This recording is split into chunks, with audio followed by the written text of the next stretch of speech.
Magandang umaga po sa lahat. After a long respite from the holidays of December and January, we're back here with our media forum. And welcome to our first one in 2026. We have our moderator, Danny Long, who will introduce our topics today. Thank you, Kamentong. As he mentioned, this is our first forum for 2026 after the hectic news cycle and the holidays, New Year and Christmas. The Chinese New Year is upon us very soon. Today, we will have two speakers, Kamentong Herman Laurel and Kado Paglinawan. Kamentong will be giving a presentation on the Global Governance Initiative in light of the recent events happening in geopolitics in the world with the US's recent bombing and intrusion into Venezuela and the kidnapping of Maduro, a head of state, and Gado will be giving a presentation afterwards concerning the developments in Japan, the rising militarism, which threatens the peace and the fragile peace and stability in the region. Again, I'm Daniel Long. I'm the regular moderator here for the GTN, Asian Century Philippine Strategic Studies Institute Forum. I also am a columnist for the Asian Century Journal. Let's welcome Kamentong Laurel to give his opening remarks. Yes, and good morning ulit. Magandang umaga ulit. Ito ay ika-30 ng Enero, January 30. And we, of course, all have been watching the global and national events. But the Asian Century Philippines Strategic Studies Institute is focused on the Philippines within the context of the global situation. And we study and ponder and advocate on the foreign relations issues of the Philippines. One of the most significant events this January of 2026 is the attack on Venezuela by the United States of America, and the abduction of President Maduro, legitimate elected president of a nation state. My paper is entitled After Venezuela, Global Governance Initiative and Imperative. We will introduce again the concept of global governance initiative to restore order in the world situation. Let me start. The post-World War II order was organized by the victorious nations around the establishment of the United Nations in order to have a basis for international law to maintain peace, harmony, and justice among all the nations of the world. Can we have the slide number 1? Of course, everybody knows the symbol of the logo of the United Nations. But it's important for me to read and review for all the charter, some important portions of the United Nations Charter. The preamble of the United Nations Charter states that, to quote, "We, the peoples of the United Nations, determined to save succeeding generations from the scourge of war, which twice in our lifetime has brought untold sorrow to mankind, and to reaffirm faith in fundamental human rights, in the dignity and worth of the human person, in the equal rights of men and women, of nations large and small, and to establish conditions under which justice and respect for the obligations arising from the treaties and other sources of international law can be maintained, and to promote social progress and better standards of life in larger freedom. And for these ends, to practice tolerance and live together in peace with one another as good neighbors, and to unite our strength to maintain international peace and security, and to ensure by the acceptance of principles and the institutions of methods that armed force shall not be used save in the common interest, and to employ international machinery for the promotion of the economic and social advancement of all peoples. Article 2, Section 3 and 4 states very particularly, all members shall settle their international disputes by peaceful means in such a manner that international peace and security and justice are not endangered.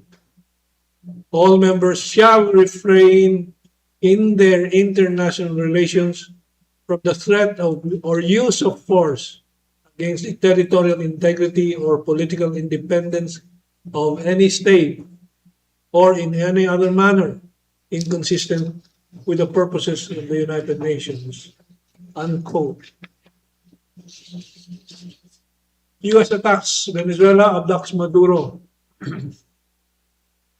On January the 3rd, 2026, the United States of America launched and attacked in an undeclared war on the independent state of the Bolivarian Republic of Venezuela and abducted its elected president, President Nicolas Maduro, and wife, Madame Celia Flores, and brought to the U.S. for trial over concocted allegations.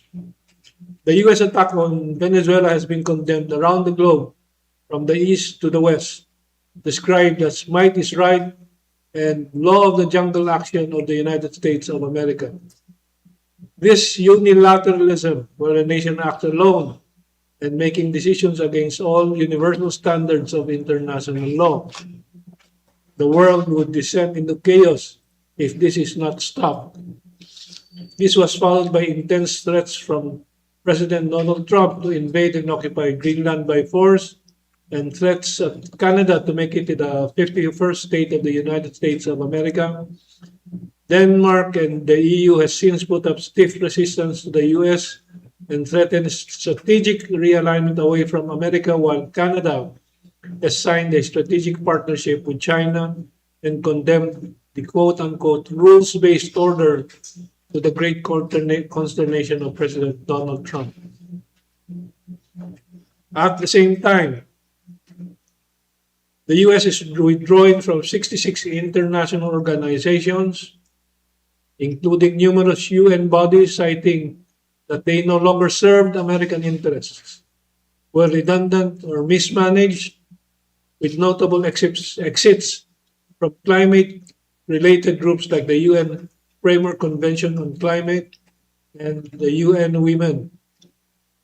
Instead, in the peacekeeping initiatives over the Gaza Strip, Trump established, quote-unquote, a board of peace that he alone controls, demanding $1 billion entry for any country that wishes to join the board, and now expands the concept to one that would potentially replace the United Nations organization, all under his sole command. It is clear now that the U.S. Peace President Donald Trump, who aspired to receive the Nobel Peace Prize, is not intent in pursuing peace in the world, but aims at U.S. primacy, systematically establishing domination of the Western Hemisphere, starting with Venezuela and Greenland, and if they succeed in the West, then back to the Eastern Hemisphere in what is being called sequencing. What the US is doing is not creating a new world order, but a new world disorder, quote unquote, to disrupt the authentic new world order based on multipolarity and equality of all nations, big or small. This led Canadian Prime Minister Mark Carney to say at the World Economic Forum at Davos, Switzerland, middle powers must act together. If we're not at the table, we're on the menu. As big powers like the United States use economic coercion to get what it wants. Therefore, now I conclude, China's global governance initiative is the imperative.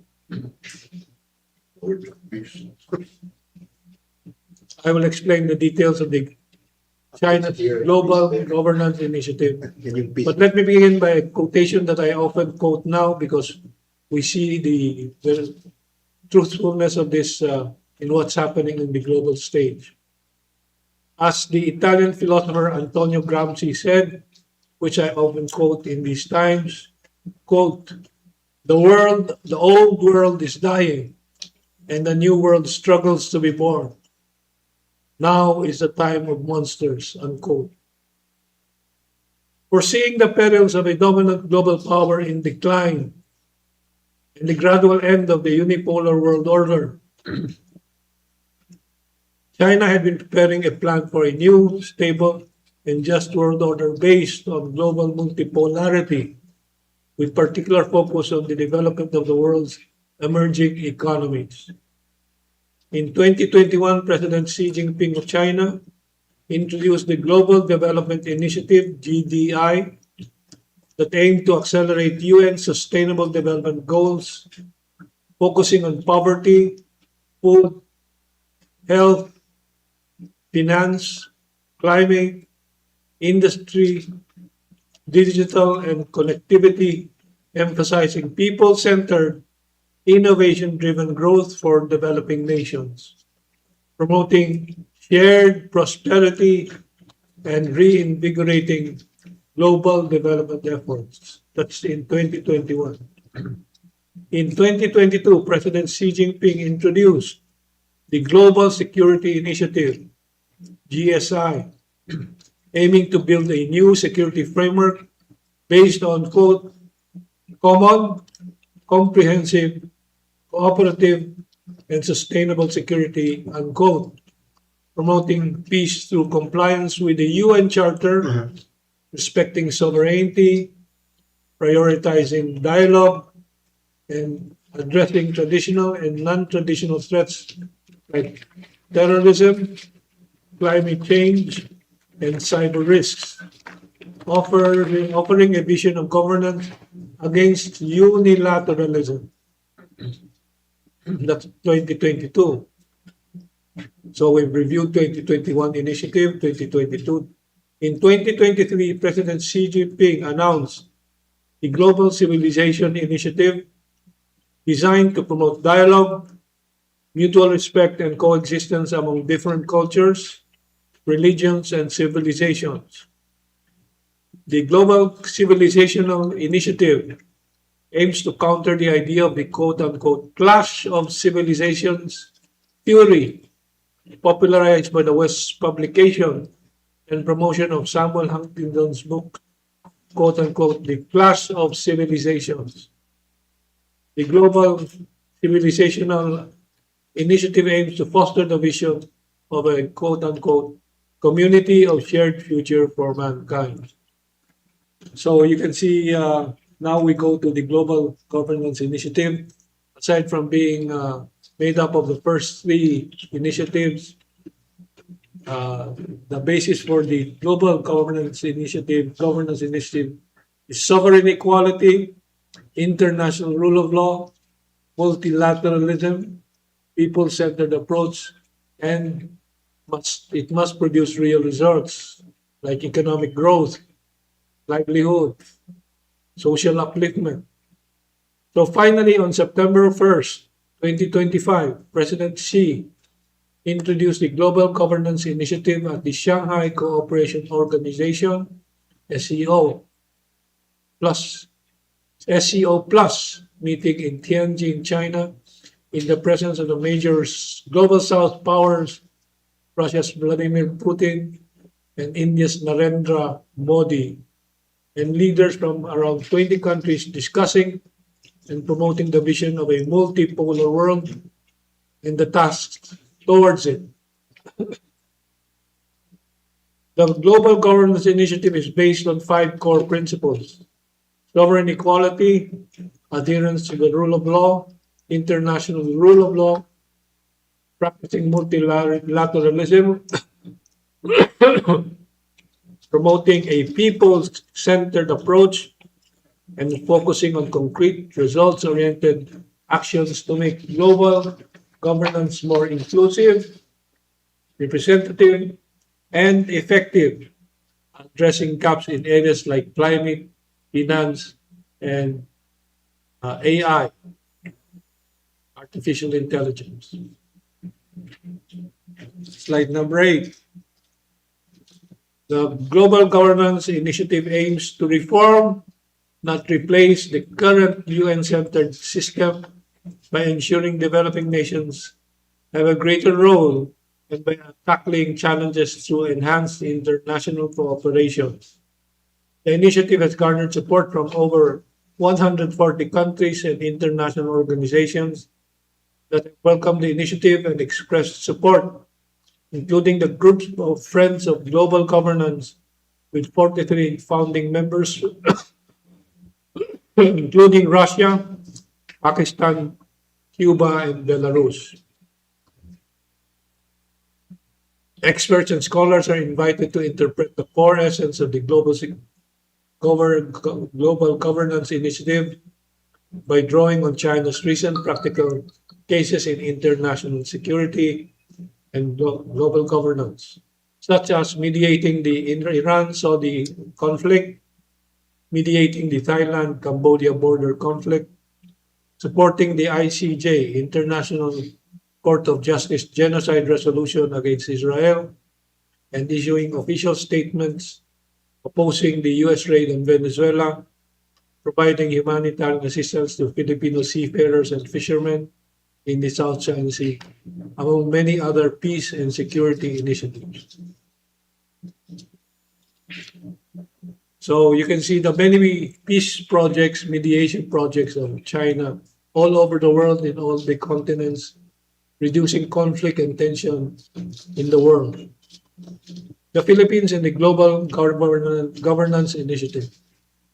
The Philippines is currently under the sway of the big power geopolitics of the United States, with large segments of its economic oligarchy, its corrupt political class, and its security and military establishment under direct and pernicious U.S. influence, preventing it from exercising independent action to join such countries as Canada or neighbors like Malaysia and Indonesia from participating in the middle powers joint action to neutralize the big power politics of the US.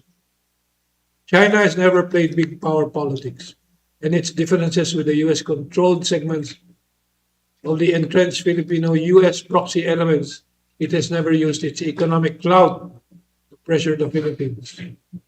Despite threats from megaphone politicians, China has continued to use diplomacy and goodwill, dialogue and communication, extending its offer to meet halfway for win-win solutions, practicing the principles of its Global Governance Initiative.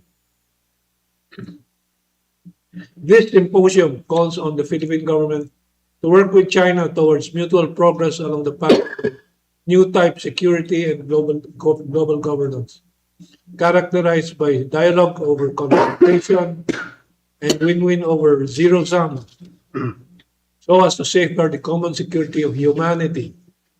China continues its global development initiative in the Philippines, like the Bukana Bridge completion in Davao, the Kaliwa Dam project, the Samon-Davao linkages, and Samon-Davao linkage, or rather the Samon-Davao and Manila-Cavite-Bataan linkage bridges, despite obstructionism from some quarters. So we have slide number 9, the Bukana Bridge, visited by Ambassador Jing Chuan last few days. And slide number 10, the next slide, any other slides? This is the rescue of the 17 Filipino seafarers from the cargo ship MV Devon.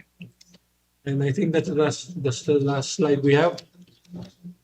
Yeah. And this is the Kaliwa Dam, which is going to be completed in 2026, this year. As you can see, China sent over one of the largest tunnel boring machine in the world to help bore the underground pipeline for this project that will add 600 million liters of water to the potable water supply of Metro Manila and Southern Tagalog. So that is the Global Governance Initiative, and our proposition to the Philippine government to the Filipino people that we work together with the Global Governance Initiative of China to, number one, oppose the unilateralism of the Western powers that have created at least several dozen wars since the end of World War II, and with the Global Governance Initiative and the United Nations usher in a new age of forever peace and forever prosperity for mankind. That is the end of my paper for this presentation. Thank you. Thank you, Kamentong, for your enlightening presentation on China's Global Governance Initiative.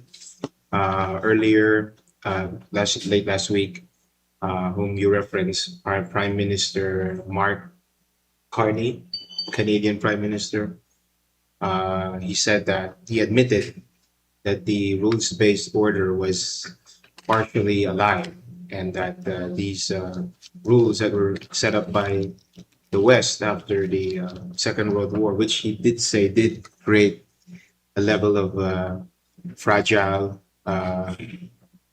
peace and security in the world. But now with this, what is happening, he said that the sign that they put up on the window, they have to put those signs down because these standards do not apply. So thank you, Kamentong, for showing us that there is another way, an alternative to the China's message. There's an alternative for a community of shared future for mankind. Next, we will have Kado Paglinawan to discuss the developments in Japan, particularly the militarism, the rising militarism, and we will well, but before that, Kamentong would like to introduce some people who are joining us. Thank you, everyone, for joining us in Zoom, in YouTube, and Facebook. Of course, later in the live replay, if you have any questions, please send them to Facebook, YouTube, or Zoom, wherever you're watching, so that we can try to get to as many of them as we can. Yeah. Well, I have to introduce this topic of Japanese militarization and the reason why the Philippines should join the countries that are now initiating opposition to this Japanese militarization, such as Indonesia, South Korea, and China are doing. Because this is a threat to Asian peace and world peace. We started our discussion today on the issues stemming from the Second World War. And one of the results from the Second World War is the Japanese Peace Constitution that mandated rather, that Japan shall not build any offensive capability. That is why it's called the Japanese Peace Constitution. Chris, please take a seat.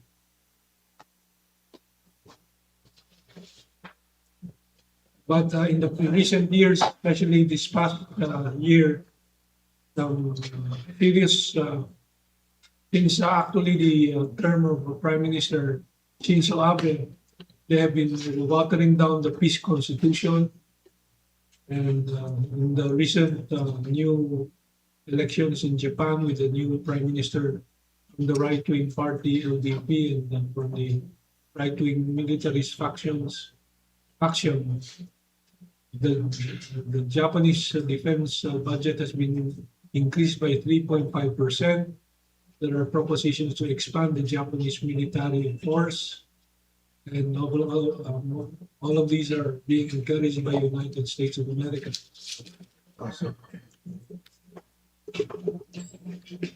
So, the Asian Century Philippines Strategic Studies Group has been at the forefront of the anti-war campaign since 2023.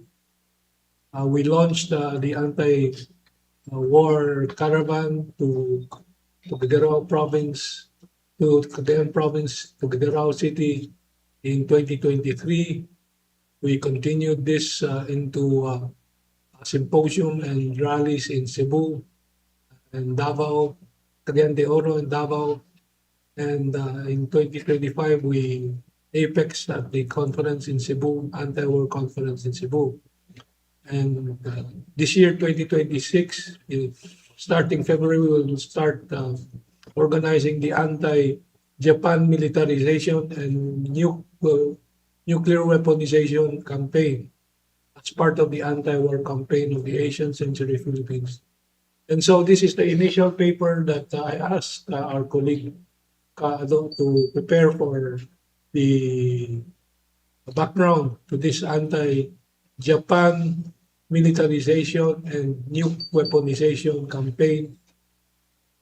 And we will follow this up with a conference in February, hopefully, and a caravan again, or a march, pickets, rallies thereafter. So let's allow Kaado to prepare to present the background of Japanese militarization.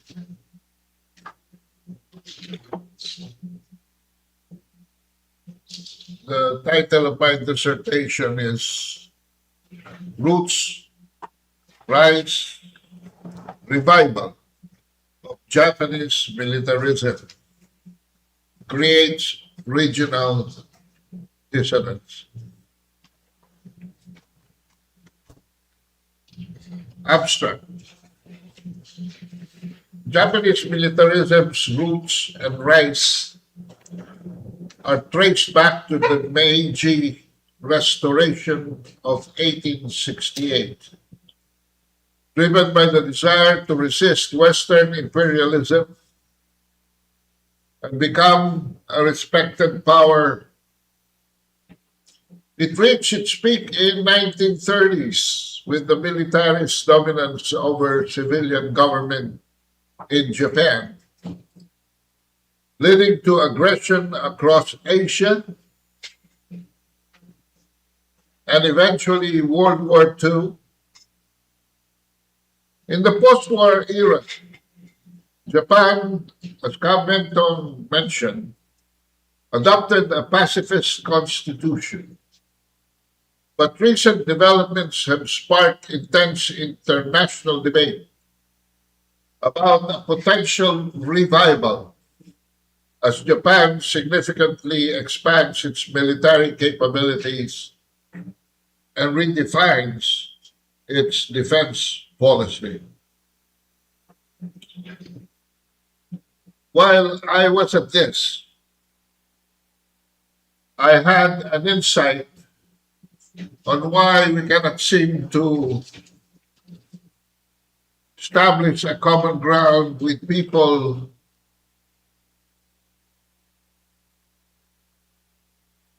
who do not see it our way in Philippine geopolitics.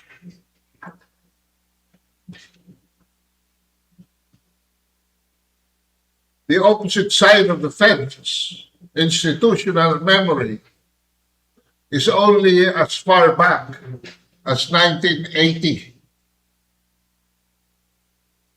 Yes, 1980. Kami po kasi sa Asian Century Philippines, we go as far back as necessary in order to study where our present problems may have rooted. As far back. And because we adopt this policy in this think tank, we are most likely, as far as I'm concerned, least likely to repeat the mistakes of history. Let me go to the roots of Japanese militarism. Transition.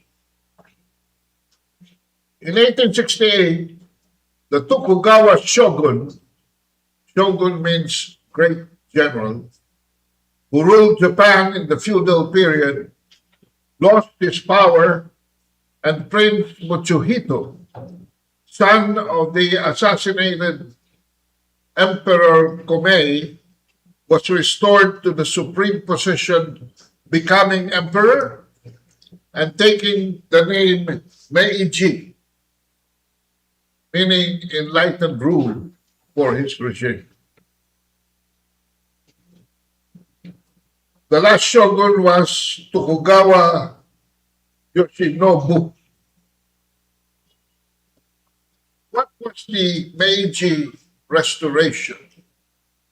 Seeing the rise of Prince Mitsuhito. The imperial authorities adopted a constitution in 1889 based on the Prussian model, establishing a government close to those of European countries. Thus, Japan was ruled jointly by the emperor as head of state and the prime minister as head of government. Western threat. Japan sought to rapidly industrialize and strengthen its military under the theme Rich Nations, Strong Army, to avoid the fate of other Asian nations subjected to Western imperialism and unequal treaties. Of all the Asian countries, especially on the east side of Asia, it was Japan that took precedence over the others into thinking European, thinking colonial, thinking modernization, thinking military superiority. And so the Constitution granted armed forces direct access to the emperor, bypassing civilian government control. The Imperial Japanese Army General Staff Office was independent of the War Ministry and answered only to the emperor, ensuring military autonomy. Now, this was colored by nationalism and the Bushido ethic. As emperor-centered ultranationalism was cultivated, and the traditional samurai ethic, Bushido, was reinterpreted to emphasize self-sacrifice, loyalty, and, note this word, aggression, permeating all levels of society through universal conscription and education. Let us proceed to its phenomenal rise. Victories in the First Sino-Japanese War of 1898, and by the way, whenever I discuss anything in the South China Sea issues, this is my point of departure. 1894. And the 1904 Russo-Japanese War boosted national prestige and reinforced the belief that military expansion was the best way to secure national interests and concerns and resources.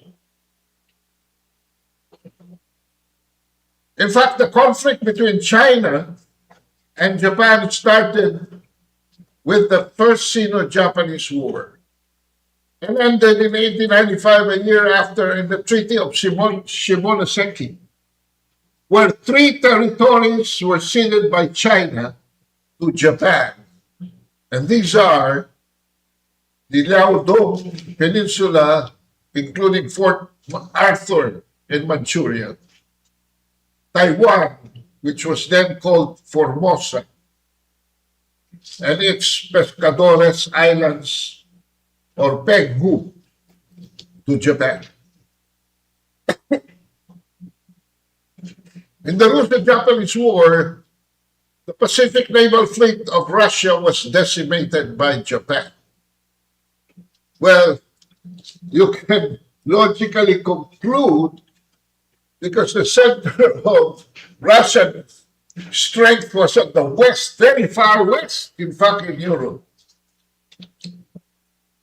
While the engagements with Japan were in Asia. all the way to the east. And so Russia ceded southern half of Sakhalin Island to Japan, rename it Karafuto Prefecture, and control of Port Arthur and the port of Dali on the Liaodong Peninsula, which was the Kwantung leased territory from Russia, was transferred to Japan.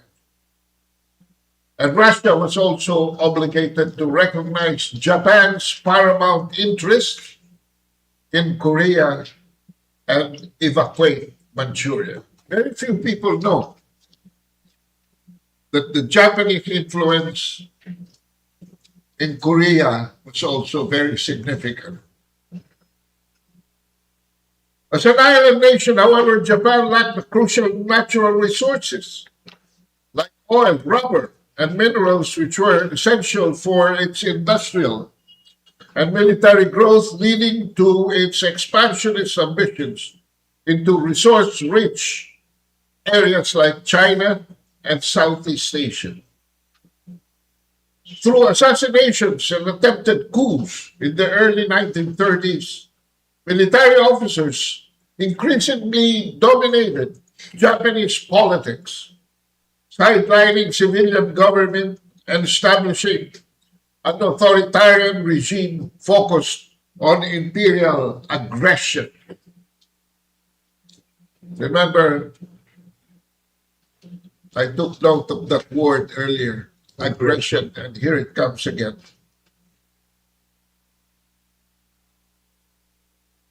The Great Depression of 1929 to 39 severely hurt Japan's economy, fueling nationalist sentiment, social unrest, and popular support for military leaders who promised solutions seeking self-sufficiency through conquest. So you see the parallelism between the rule-based order and this kind of mentality. Self-sufficiency through conquest now makes America great again, as we've seen in the presentation of Hamilton in its virtual invasion of Venezuela. The Greater East Asia Co-Prosperity Sphere was publicly announced in August 1940, positioning itself as a dominant power in Asia, replacing Western colonial influence originating from earlier Pan-Asianist ideas with the framework and specific terminology of Prime Minister Fumimaro Konoe.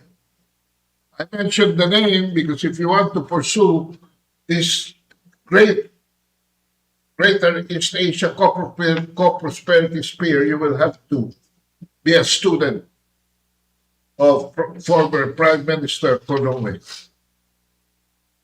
After being treated as a lesser power post World War I, Japan was determined to assert itself this time around as a major global player. Japan signed the tripartite pact with Germany and Italy in 1940, formally joining the Axis powers and aligning against Western democracies. Here we have a picture of September 27, 1940, where the ambassador of Japan to Germany and the Italian foreign minister make statements after signing that agreement that established the Axis powers, with Germany's Adolf Hitler looking on. But the United States opposed Japan's aggression in China and imposed an oil embargo in 1941, which Japan saw as a direct threat to its survival, forcing a decision between war or submission. Japan decided to launch preemptive strikes against the US and European territories in the Pacific to seize resources and neutralize potential threats. With the attack on Pearl Harbor on December 7, 1941, being the most famous example, officially bringing the US also into World War II. And here we see a map which most people who are in the South China Sea debate today don't even know. Can we please move the map? There you go. They have forgotten that at some point in history, this was how big Japan was. Almost to the west of the Indochina Peninsula, north to China, right protruding through the Marianas, southwest, covering Indonesia, Malaysia, Singapore, and all the way to the east, almost knocking at the doors of New Zealand and Australia. This was Japan in World War II. And if you look at the center of it, it includes the Philippines and the South China Seas. Now, what are the implications on the Philippines? It can be viewed through distinct lenses. The historical experience of World War II occupation characterized by immense suffering and economic collapse. And today, the contemporary context where the increased Japanese military cooperation acts as a strategic partnership against shared regional challenges, but from the Western perspective. During the Japanese occupation from 42 to 45,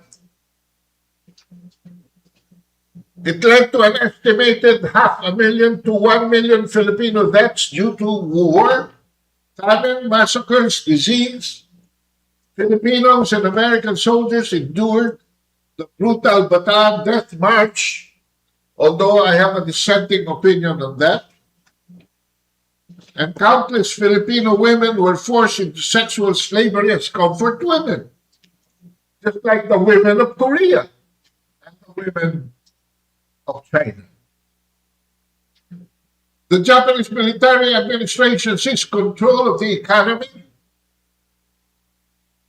leading to 70% reduction in GDP by the war's end, hyperinflation, and widespread food shortages as food production has almost come to a halt. Key industries like sugar collapsed, causing vast unemployment.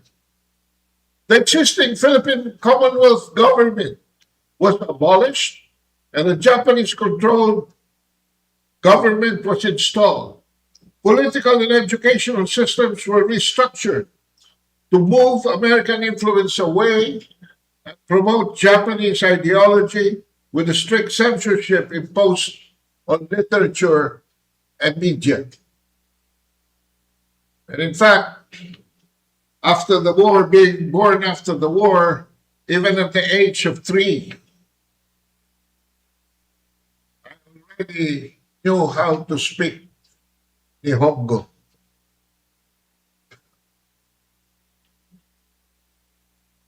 The occupation spurred a strong and highly effective Filipino guerrilla movement resistance, however, which controlled significant portions of the islands and continued fighting until the end of the war. By the time MacArthur could land in Leyte, the whole country was already within arm's length control of the Filipino people. Yet the formal end of World War II in the Pacific, occurring September 2, 1945, aboard the battleship USS Missouri in Tokyo Bay, where Japanese representatives, Foreign Ministers Mamoru Shigemitsu and Army Chief of Staff Yoshijiro Umezu in the instrument of surrender, while Douglas MacArthur signed as Supreme Commander for the Allies, followed by representatives of other allied nations like the US, China, UK, and the Soviet Union. We were not a participant here because we were still an American colony. In the modern era, Japan has been a pacifist nation after the war, with a constitution renouncing war. In the face of evolving regional security dynamics, Japan has gradually expanded. Fast forward today, its military role beyond self-defense, a shift that presents different implications for the Philippines. EDCA. The Philippines and Japan have established a strong defense and security partnership, formalized by the Regional Access Agreement. This agreement streamlines the process for the deployment of forces for joint exercises, training, and, according to Marcos, disaster relief. According to Marcos and Teodoro, but towards strengthening the Philippines' national security. Japan is actively contributing to the capability upgrade of Philippine military through security assistance grants, including the transfer of coastal radar system and small boats for the maritime surveillance, particularly in the South China Sea.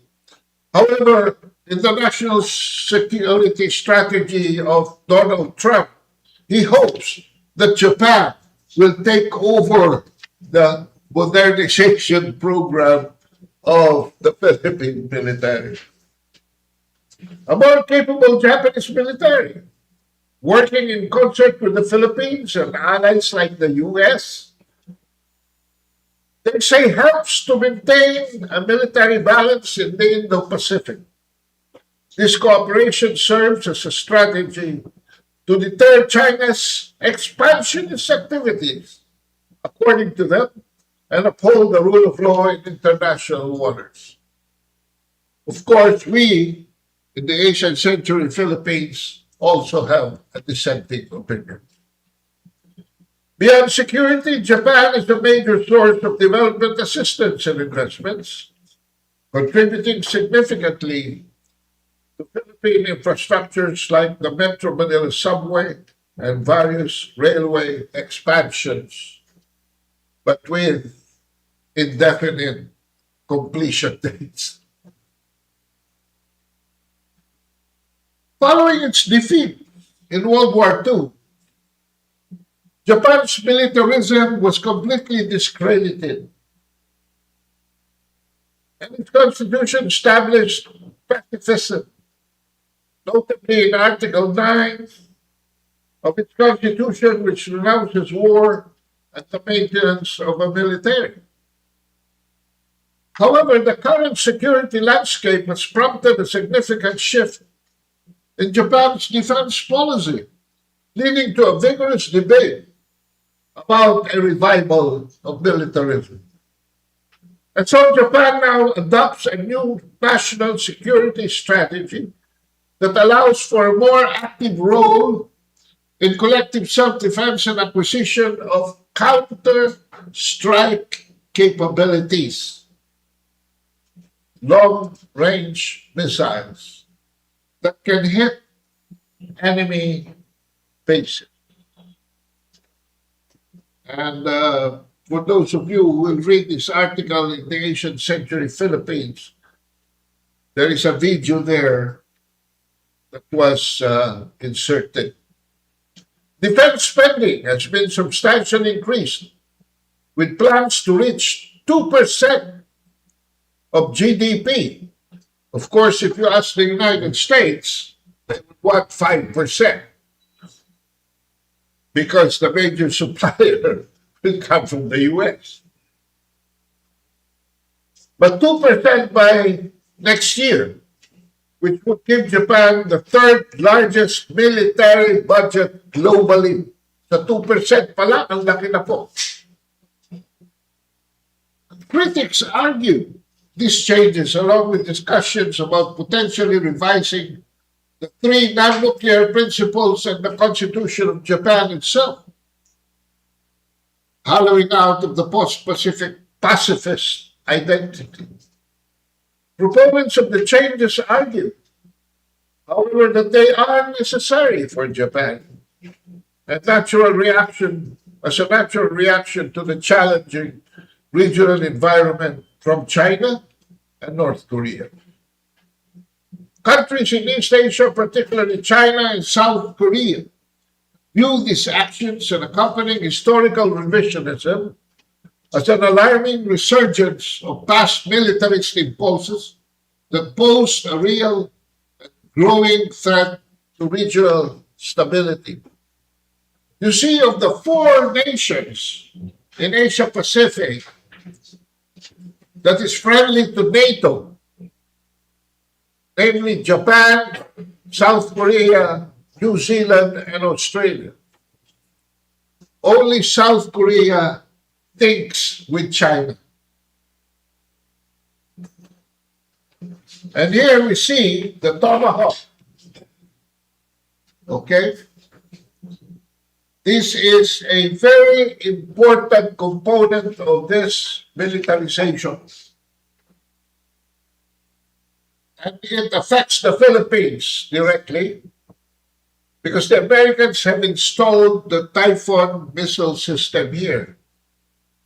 Whereas most of Japan's assets will be launched by submarines, they are capable of being transferred to the joystick of Philippine land-based Typhoon missile system.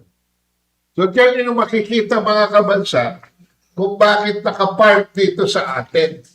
Kasi pwedeng i-launch ng Japan, sasaluhin natin, at tayo magpupukol. Bistado na po ang strategy.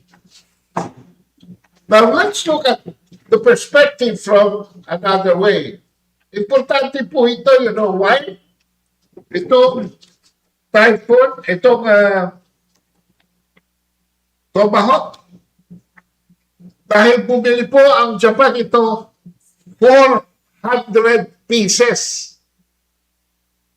for complete delivery by next year.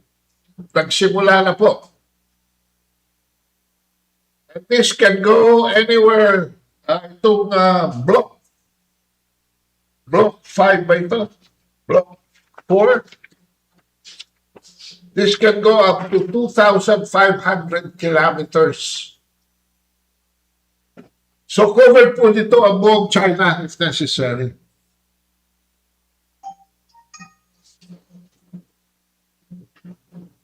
Russia, tatamaan din niya. And North Korea. Kaya ideal ito para sa Japan. Sa kanyang geopositioning.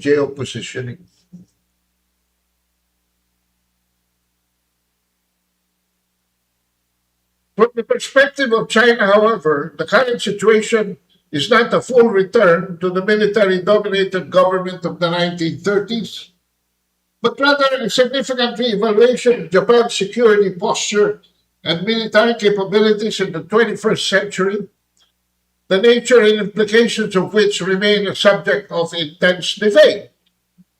Because citing the brutal history of Japan's aggression into China in World War II, This has caused the death of 20 million Chinese, second only to the 27 million Russians that died in the European theater. So you would see why China will not look at this lightly, but very seriously, perhaps even more closely than it looks at possible US aggression.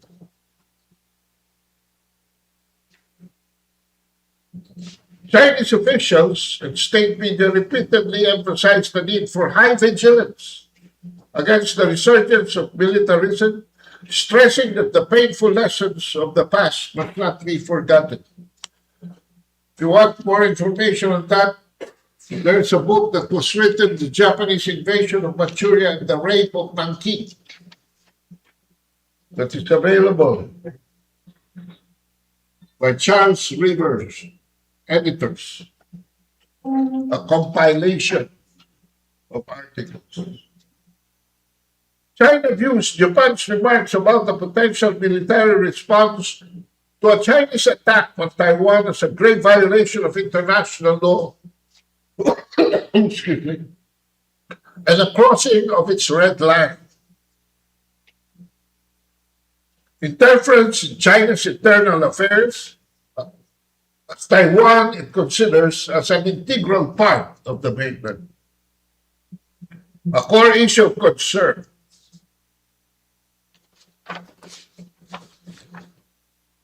Beijing has launched a coordinated diplomatic campaign, including sending letters to the UN and engaging with allies like Russia to denounce Japan's action and urge other peace-loving nations to resolutely contain Japan's right-wing forces. In response to perceived Japanese provocations, China has used diplomatic protests, military maneuvers, and economic leverage such as restrictions on dual-use exports to pressure Japan to change its course. And in this economic sanction, the fisher folk, 37 out of 47 prefectures of Japan were affected by a Chinese ban on seafood exports. State media outlets characterized Japan's action as neo-militarism, arguing that Tokyo is presenting itself as a guardian of security while actively provoking disputes in the region.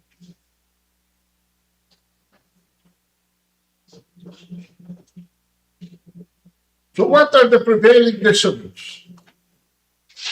Based on reports of 2025 and 2026, Japanese Prime Minister, the First Lady PM of Japan, has adopted a strong proactive stance on Taiwan, marking a significant more hawkish shift in Japan's security policy.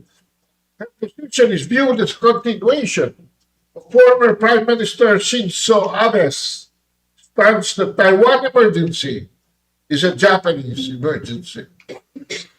Takaichi stated in the parliament on last November 7 that the Chinese attack on Taiwan, including a naval blockade, could constitute an existential crisis or survival-threatening situation for Japan. She indicated that under such scenario, Japan would be justified in exercising its right to collective self-defense and potentially engaging in military action. Takaichi has emphasized, however, that Japan-US security alliance would collapse if Japan failed to respond to an attack on US forces involved in Taiwan. So what we're having here is an expansion of the Monroe Doctrine in the Asia Pacific. An attack on Taiwan by China would be considered as an attack not only on Japan but on the United States. Takaichi suggested that self-defense forces could cooperate with U.S. forces to evaluate Japanese and American citizens during a contingency. The problem here, Mrs. Prime Minister, is that your ally is 10,000 miles away.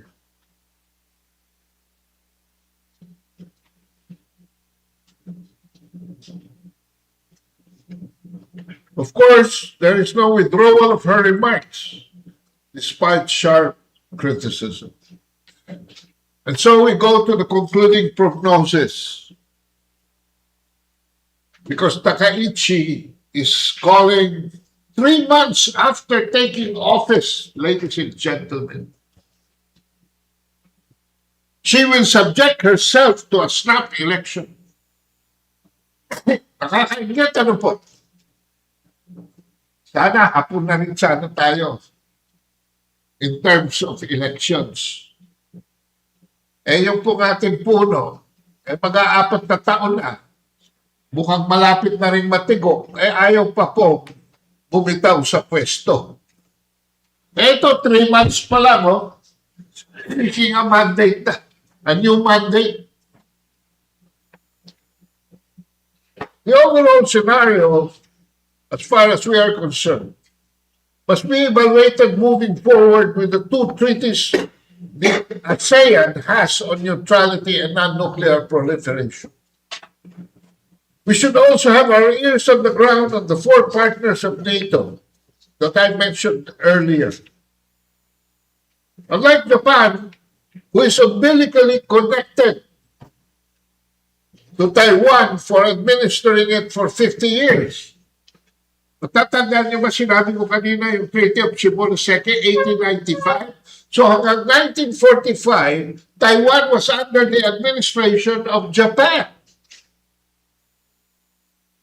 Many South Koreans, however, questioned the relevance of Taiwan, of the Taiwan issue to their national identity. I would say that the so-called government or South Korean government generally balancing its security alliance with the U.S.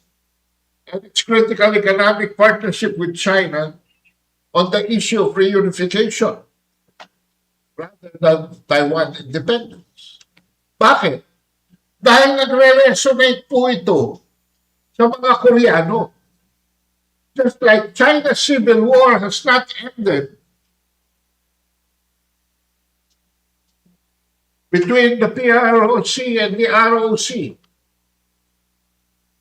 The Korean War has not met any closure also and is still divided on the 38th parallel with only an armistice holding the peace. Hindi pa po tapos yung gera yun. At yung civil war ng China has not officially been concluded. Ito po yung nire-remedyohan ng China. And hopefully, maremedyohan na rin ng Korea. Just as na-remedyohan ng South and North Vietnam. During his January 2026 visit to China, South Korean President Lee Jae-myung aimed at strengthening economic ties, seeking to avoid conflict amid rising regional tensions and focusing on bilateral cooperation with President Xi Jinping. Seoul officially recognizes Beijing's One China policy, which considers Taiwan part of China. This delicate position prioritizes stability to avoid economic retaliation from Beijing and to ensure Chinese cooperation against North Korean threats. And in the middle of this regional dissonance, the Philippines finds itself on the verge of breaking diplomatic relations with China, as some of our senators want to declare the Chinese ambassador to the Philippines as persona non grata, with the government facing bankruptcy because of monumental corruption scandal, a Senate jockeying for elections 2 years from today, an economy that is performing worst in 14 years, according to a recent report of Secretary Balisacan, a predicament threatened by regime change because of political instability. As a majority of the country is asking for a presidential resignation and a withdrawal of support from the armed forces of the Philippines. And a president whose cocaine addiction has brought himself to some near-death medical complications.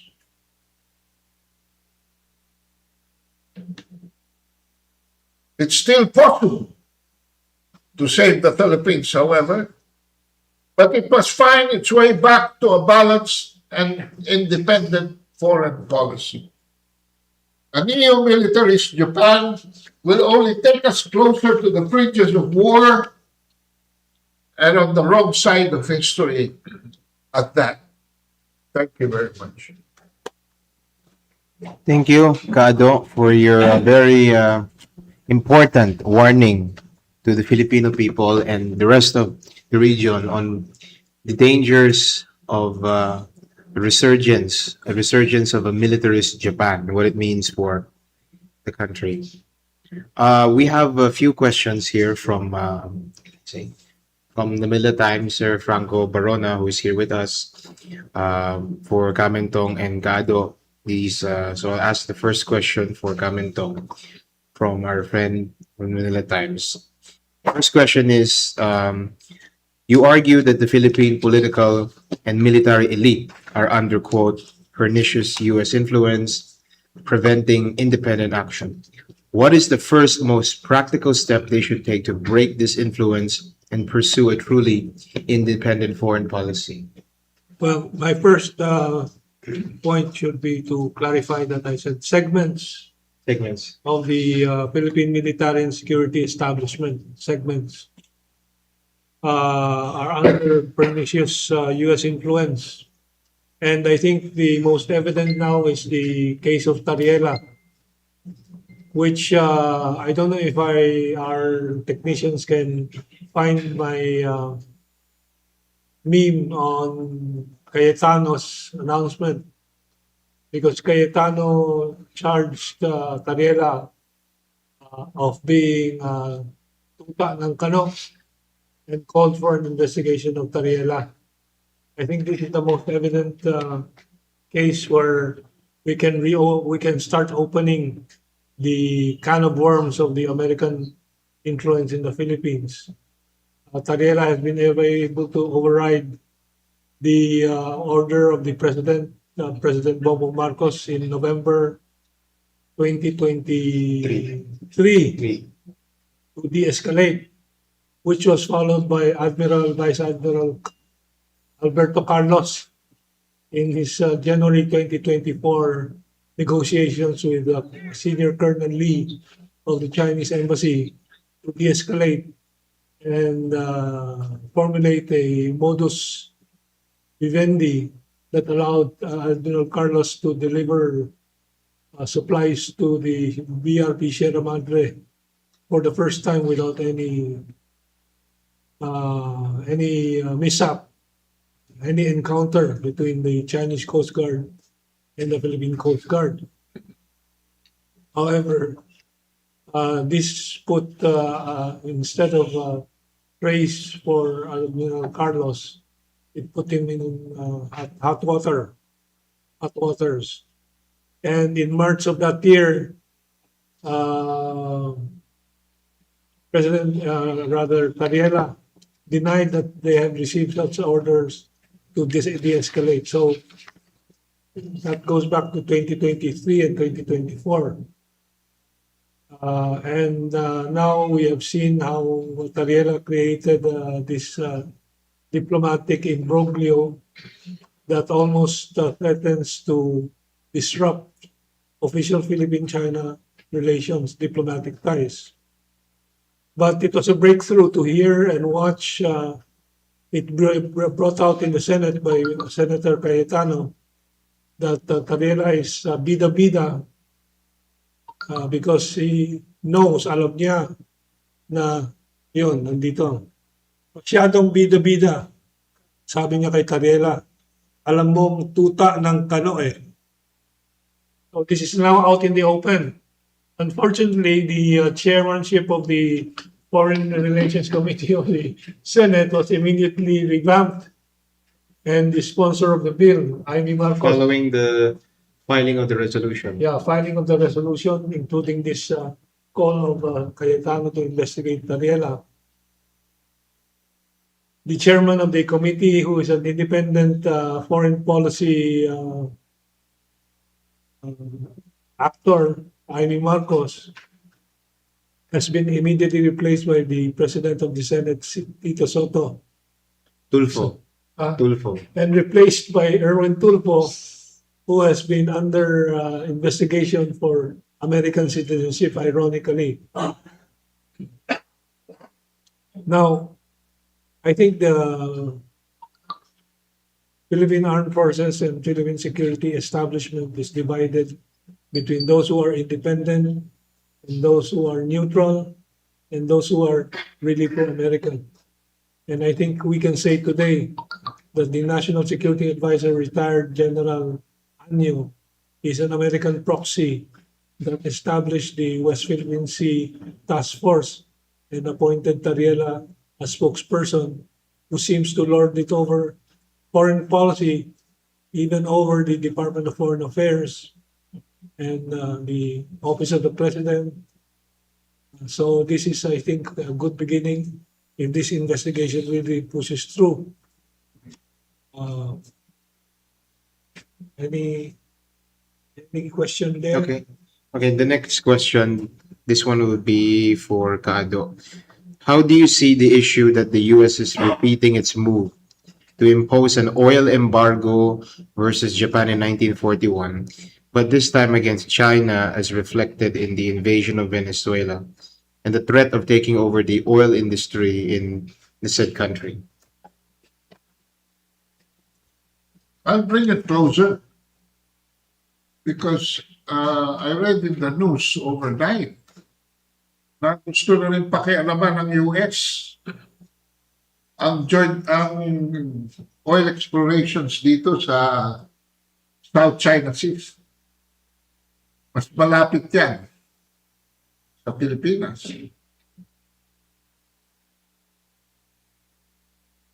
But sharing an insight first with the question that was thrown to Kamento. Kailangan we should enlarge our perspective here. Ito pong pag-iinsulto ni Tariela, the head of state ng China, hindi po ito coincidental.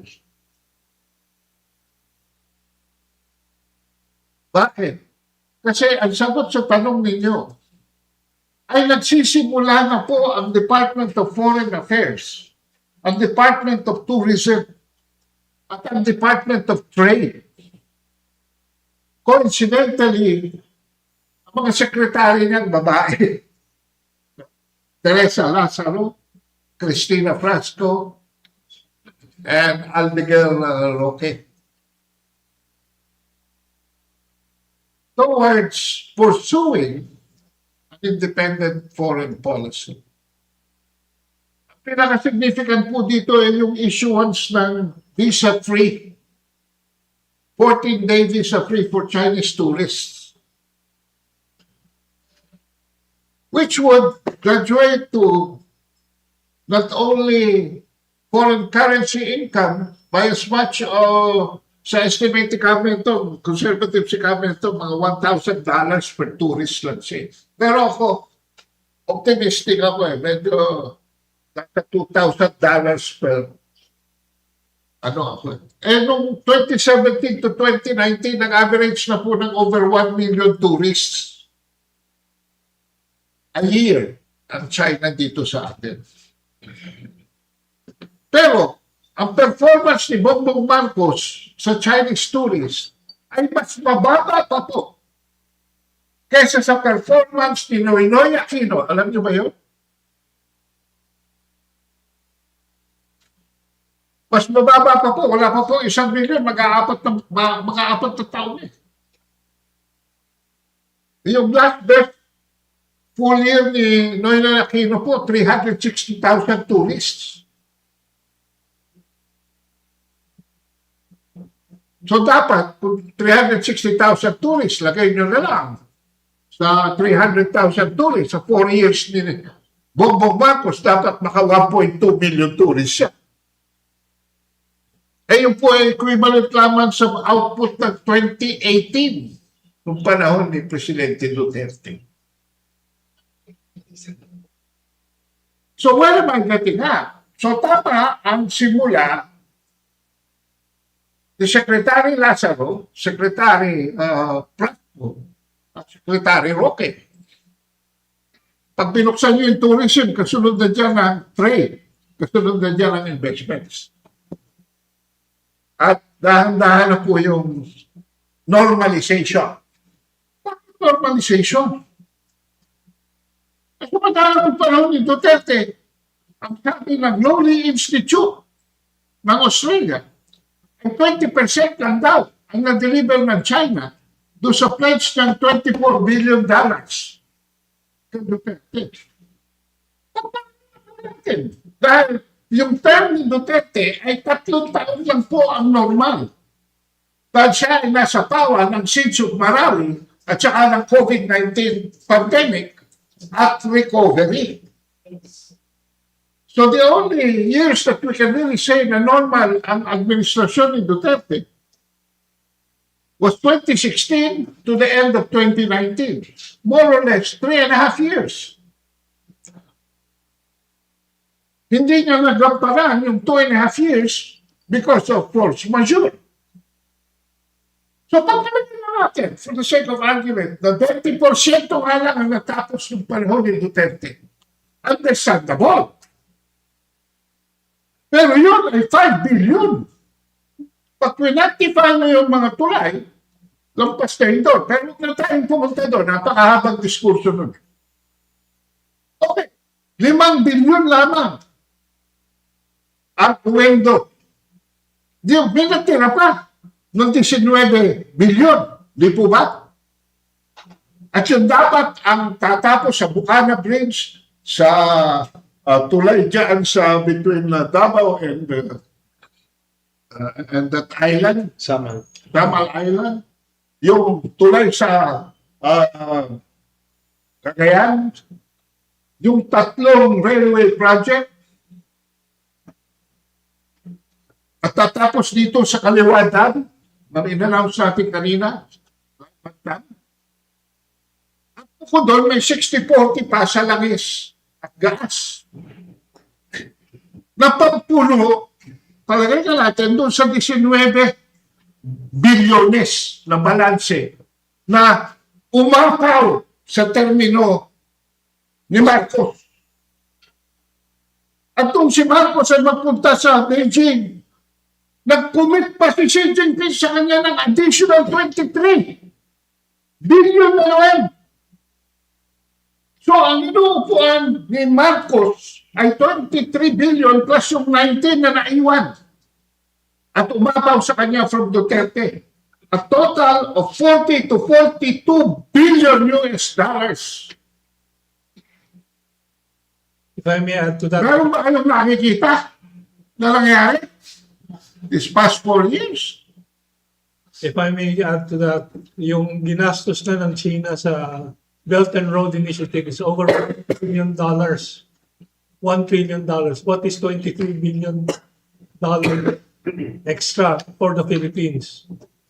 But the fact is, in 2023, starting 2023, maraming kinansela ng Pilipinas mga projects tulad ng Mindanao Circumferential Road, North Railway, Manila South Railway, and so on. So, Pilipinas ang may kasalanan at mga propaganda lang yung mga nanggagaling sa Lowy Institute at iba pa.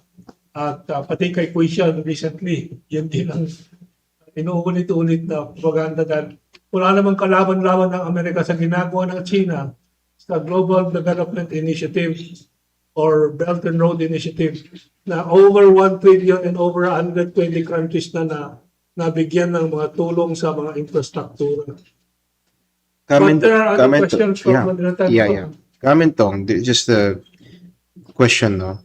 When was the last time did the United States gave us a loan or even a grant for a bridge in the Philippines? Si ano ang masagot niya? Ano? Ang kahuli-huli ang pinagawa ng tulay dito sa Pilipinas ng Amerika ay ang Jones Bridge. Pre-war pa, 1920. Ha? Pero fast forward tayo. Dahil sinabi si Pete Hegseth na 1.5 billion daw ang commitment na nila ngayon. Actually, dinagdagan niya na 1 billion dahil yung 500 million na 0.5 ay hindi pa rin i-deliver na pinangako ni Biden noong 2023, 24, 25, 26. 4 na taon na dapat meron na silang narinig na 400 million for Horizon 3 military modernization. Ito po ay hindi grant. Ito po ay lease rent, utang under the foreign military credit. Hindi po ano yan, ha? Oh. Ang napadala pa lamang ng Amerika sa Pilipinas, sa inyo, mga Armed Forces of the Philippines, ay yung suhol para alisin natin yung labing pitong MI-17 na Russian heavy lift helicopters at palta ng Chinook. Sinuhulan ho tayo na sabi nila, kansilahin nyo lamang ang deal nyo sa Russia, we will give you $1 million, $100 million for you to spend as you please if you want to add. Ang problema po, yung palang mabibili ng pera ng Pilipinas, nag-down payment na tayo at ready na mag-deliver ng dalawang MI-17 Russian heavy lift helicopters, yung buong budget niya ay makakabili lamang ng isang Chinook dahil yung pong surplus niya ay ibenta na sa private sector. Hindi na po military equipment. Hindi na pwede ibalik. Dahil kinalkal na ng military yung mga equipment ng mga yun. Yeah. So, brand new na dapat ang Chinook ating bibili. Isa lamang katapat ng 17 Okay. na Russian helicopters. Ano makapag-deal ang Amerika?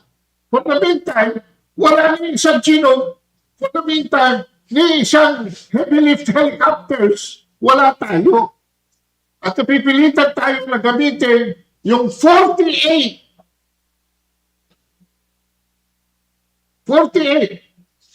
Black Hawks na si Duterte ang bumili. Na si Duterte ang nagbayad. Yeah. Okay. There are more questions. Clarification lang, sir. Meaning to say, yung presyo ng isang Chinook, katumbas ng 17 Russian. Yes, ang brand new. At yung Chinook na to, ay civilian grade na dahil natanggal na yung kanyang mga military. Hindi, itong Chinook na ito ay yung military grade. Okay, military grade pa rin. Isa. Okay. Pero yung kasing dapat na bilhin ng mga 4 hanggang 6 na Chinook was surplus, refurbished. Ubus na pala yun. Na-bid out na ng military. So, nahuli tayo. So, yung pera, brand new na lang. Lahat ng i-deliver sa atin ng Russia, may init-init pa dahil direct from the factory. You know, ang problema and yet, pagpirma sa agreement noong February 2023 para sa additional 4 ELCA sites, wala na tayong narinig dito sa mga projects na ongoing ng panahon ni Duterte, pinagkakat sila, by the way, including yung Sangley Point na modernization sa Sangley Point. Kasama po dyan. Inimbargo. Inimbargo ni Marcos. Bakit po sinasabi inimbargo? Anong problema ko? Kaya sa yung projects. Ayun ang pera. 19, galing doon sa spillover ni Duterte. At 23, pinangako ni Xi Jinping kay Marcos. 40 to 42. Ano ang problema? Meron ba kayo nakikita? Wala po. So ano nangyari? Inimbargo nila. Kinansel nila. Let's tackle other questions. Okay. Yes, thank you, Kado. This one is for Kamento, also from Manila Times. A counter-argument is that the US-Philippine military alliance provides, this is the counter-argument, tangible security guarantees against so-called regional threats. If the Philippines distances itself from the US to join middle powers action, what alternative security framework or assurances does the Global Security Initiative or Global Governance Initiative offer to Manila, especially regarding its disputes in the West Philippine Sea? The first point to make here is that there has never been any security threats from China or any other neighbor of the Philippines. I think that is Point on. yeah, point one. Number two, ASEAN centrality and its two important security pacts. Number one is the ZOFAM, Zone of Peace, Freedom and Neutrality of ASEAN. And number two is the Nuclear Weapons Free Zone Treaty of ASEAN. So these two pacts ensure that ASEAN works together to provide security for the entire region. So the projected or the being propagandized threat is China and the territorial dispute. But that is, of course, a fraudulent argument because several other ASEAN countries have the same dispute with the Philippines and China, but there are no security threats from China. Vietnam, Malaysia, Brunei, Indonesia, Taiwan, not a country, of course, but a province of China. And did I miss out anybody? So Brunei. Brunei. Brunei, I mentioned Brunei. So this so-called threat from China due to the territorial dispute or EEZ dispute is a phantom threat. I think China has made very clear that it has repeatedly stated through the words of Ambassador Huang before, and I think presently Ambassador Jing has already said that China is very willing to meet halfway with the Philippines on any concern on these issues of the South China Sea dispute. So there is no threat. It is just a created it is a scaremongering by the American propaganda and American proxies. And that should be very clear. Thank you, Kamento. Can I Yep. just give a rejoinder? Ang sagot po niyan ay wala. We do not need any security guarantees from anybody. Bakit? Makikitungo na tayo sa China. China is supposed to be the military threat. So kung in full economic cooperation tayo with China, anong military threat? Wala na.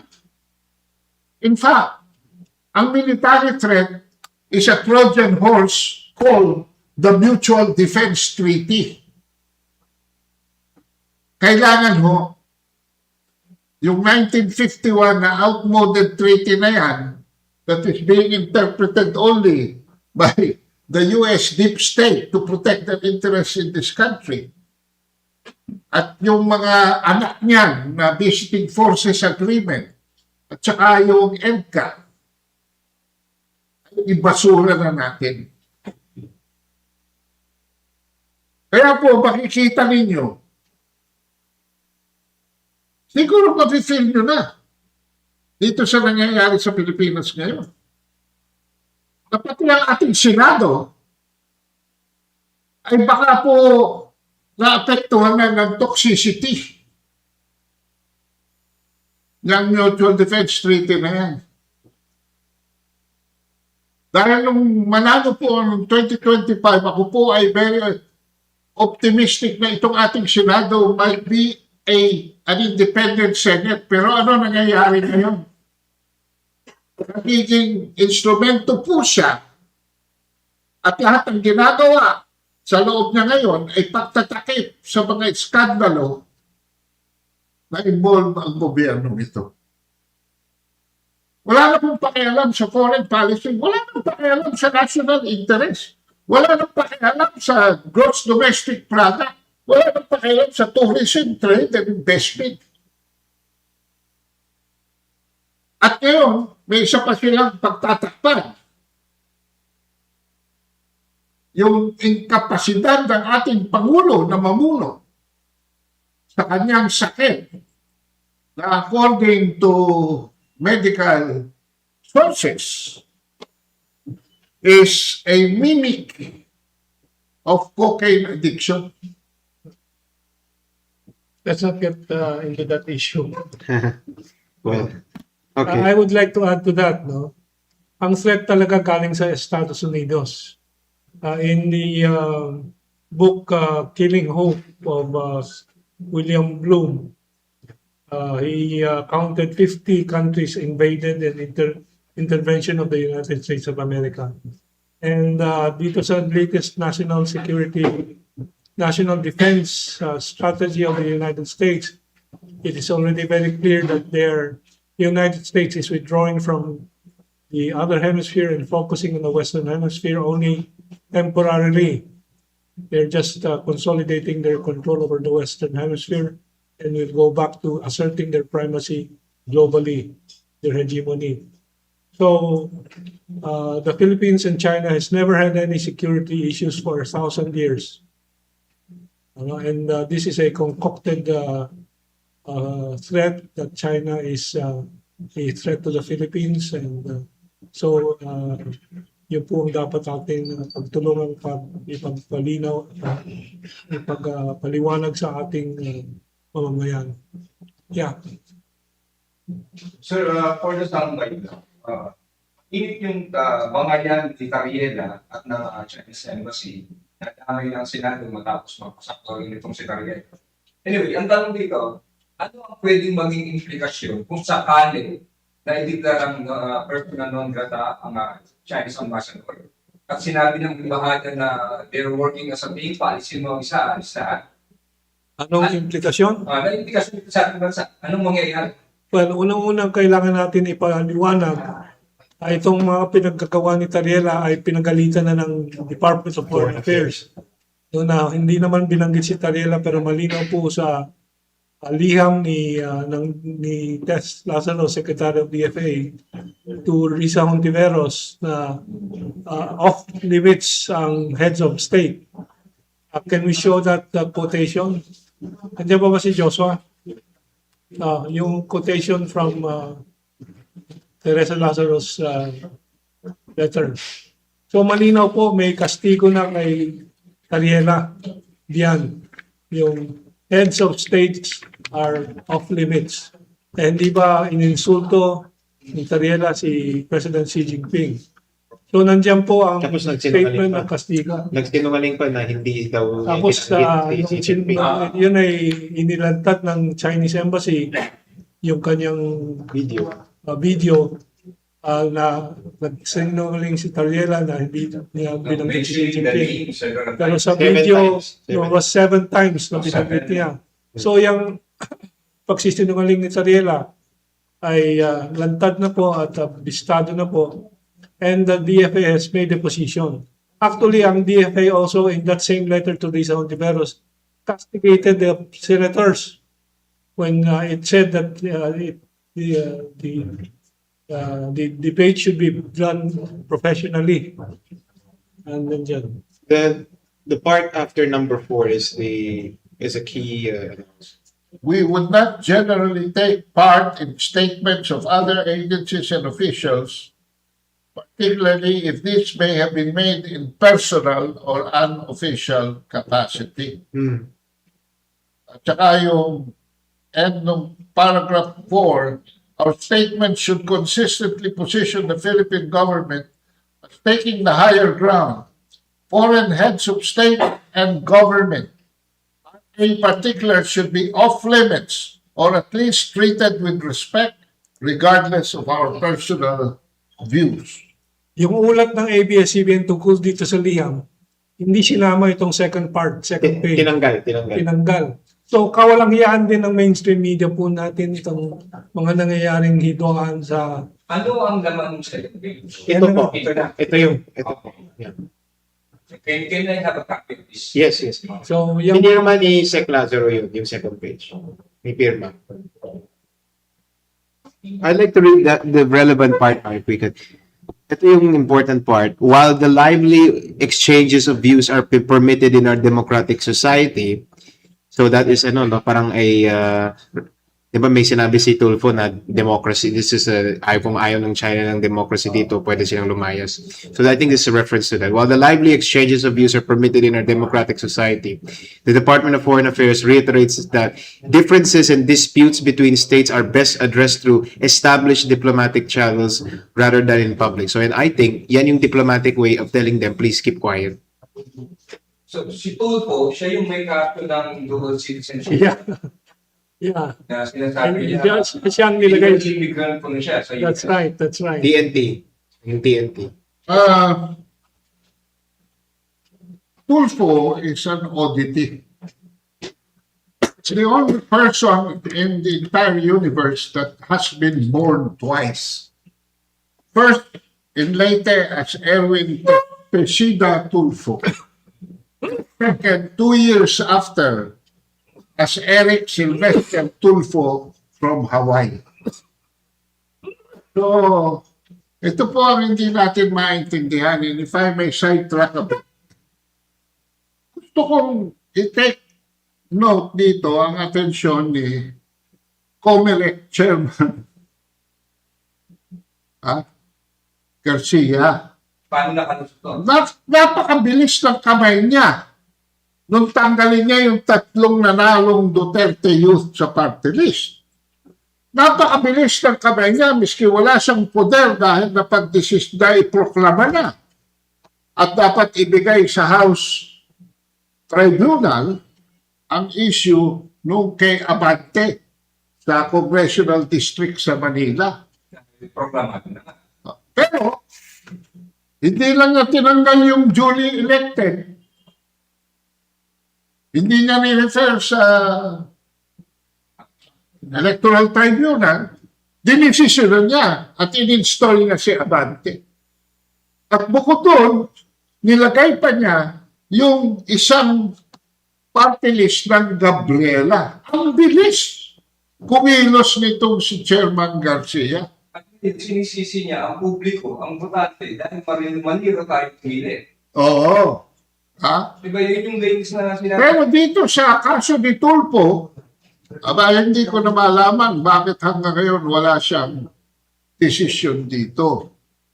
Now, tungkol naman doon sa sinabi ni Tulfo, yun nakakahiya na ang Chinese Embassy pa ang nag-correct sa kanya at nagsabi, hello, it's only the President of the Philippines who can declare as persona non grata and can say that the ambassador should be sent back home.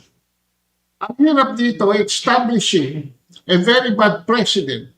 Kasi ultimo yung municipality ng sa Kalayaan, yung Pag-asa, persona non grata daw doon ang Chinese ambassador.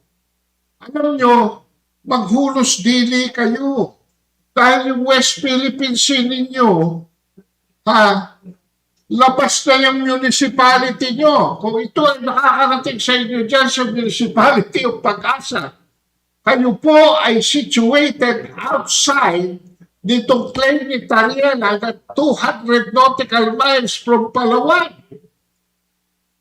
So anytime po, pwede kayong sakupin dyan ng Vietnam. Pwede kayong pakialaman dyan ng Malaysia.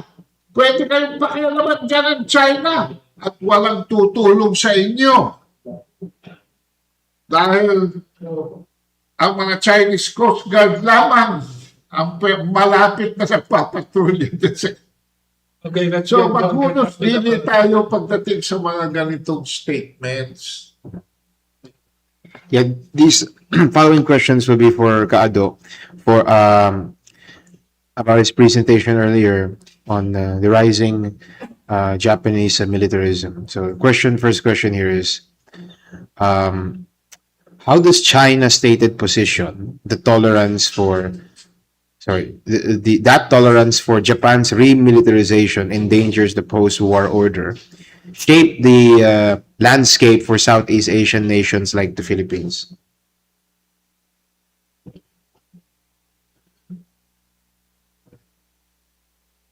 Actually,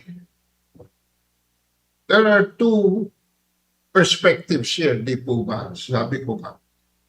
Nandiyan yung Western perspective shared by Japan. Na Japan mismo ang actor dito sa area natin. At nandiyan naman yung China. Ang problema nito, si Gibo Teodoro pumirma ng isang agreement with Japan.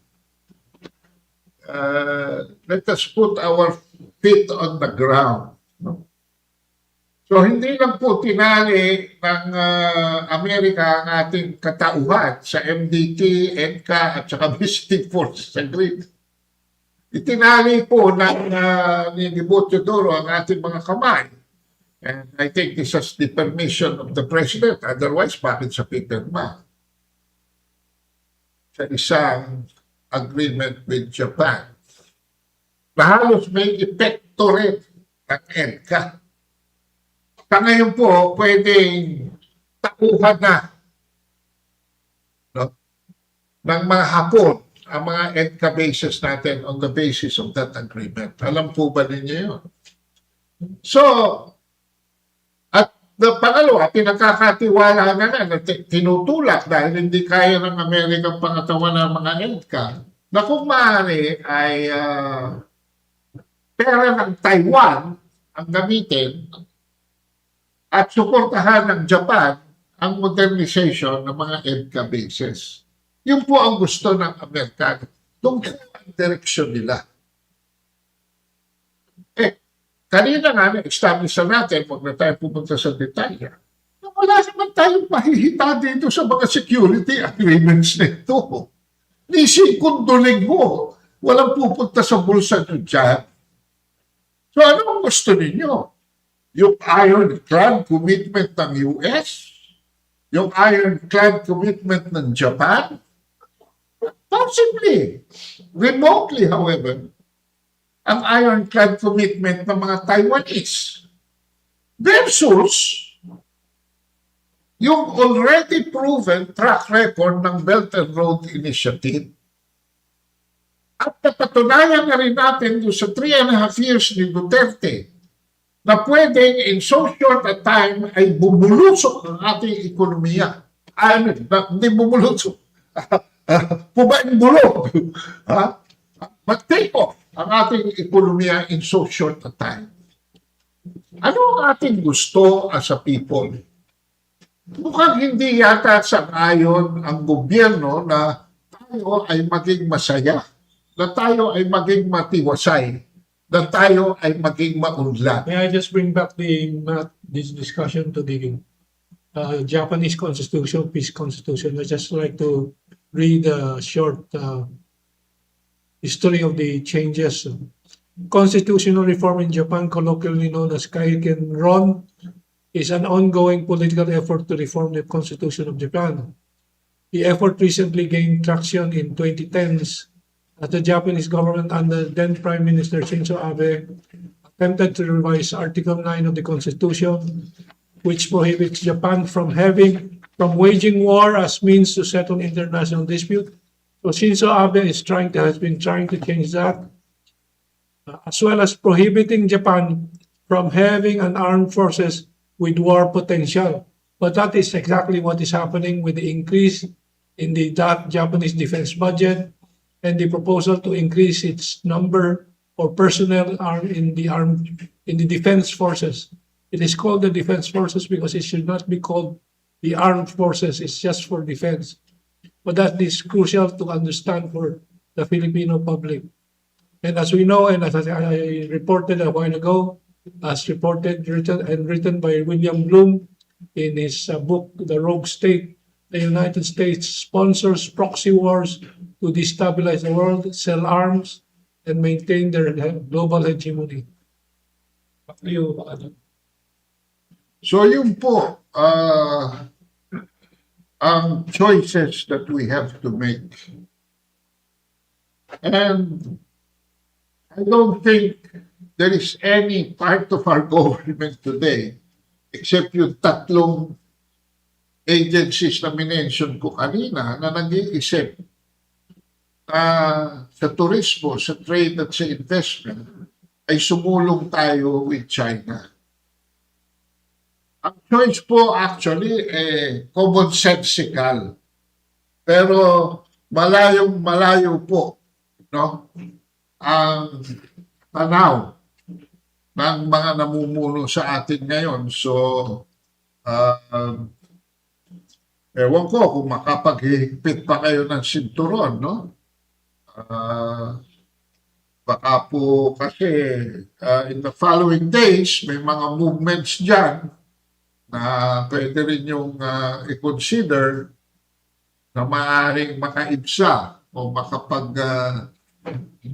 shorten ang ating mga option to a faster resolution. Let's go back to the other question.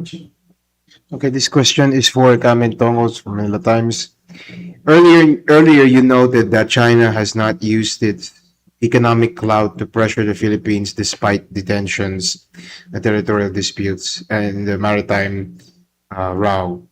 Is the continuation of infrastructure projects like the Kaliwa Dam and the Bataan-Cavite Interlink project sufficient proof of this goodwill of China, or should Manila expect clearer, high-level political assurances on maritime issues as part of this cooperative relationship? Well, what is happening is that the Americans, with their Filipino proxies, are sabotaging Yes. the projects. For example, we can see very clearly that other departments of the Philippine government, such as the Department of Foreign Affairs and Department of Trade, or the Department of Tourism, are trying to reopen the Chinese tourism market. But engaging in counter-purpose activity is Tariela, trying to destroy that opening back to Chinese tourism, improving relations with China, to bring back the economic potential from Chinese tourism, which amounts to billions of dollars for the Philippine economy and for the 6 million Filipino tourism-related workers. So it is not just a matter of the Chinese reinforcing their goodwill, but it is there. What the problem is the sabotage by the likes of Tariela and the senators that are narrow patriots, megaphone patriots, and that is the one that is hindering further economic cooperation with China that is potentially savior of the Philippine economy. Does that answer the question? We have one or two more for Kado here I'd like to highlight.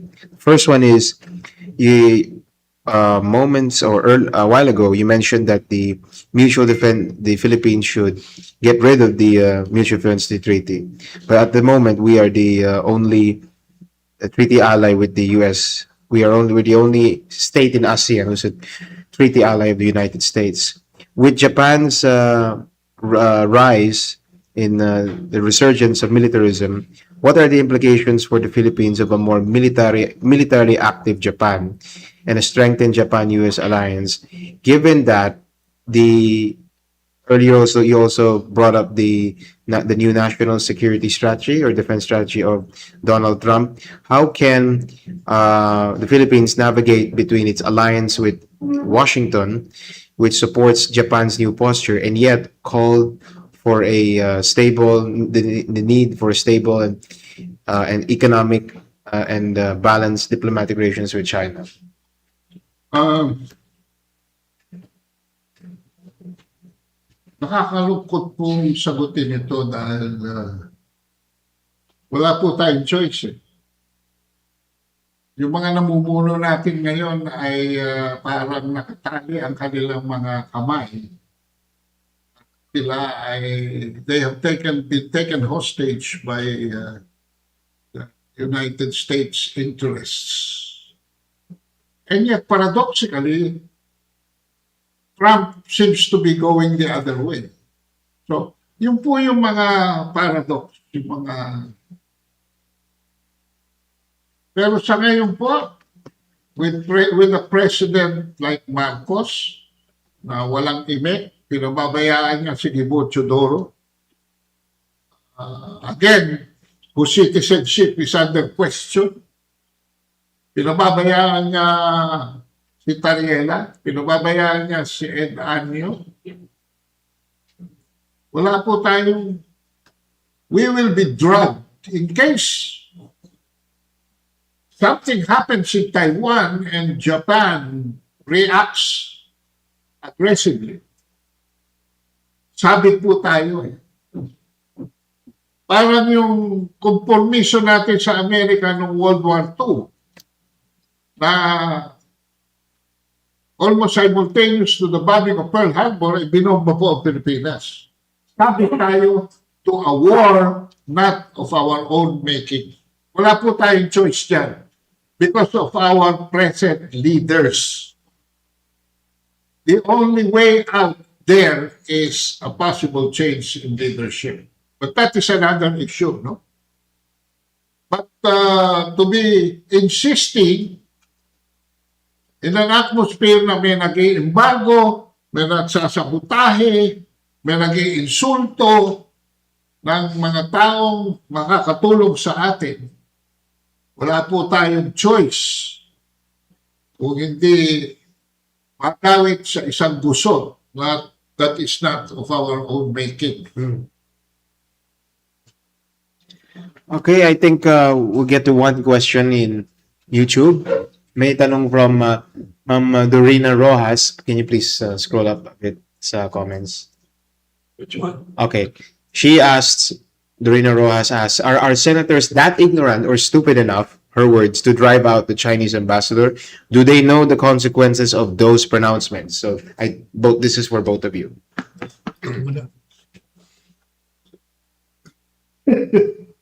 Actually, she answered her own question. It's a leading question. Obviously, ito po mga ito ay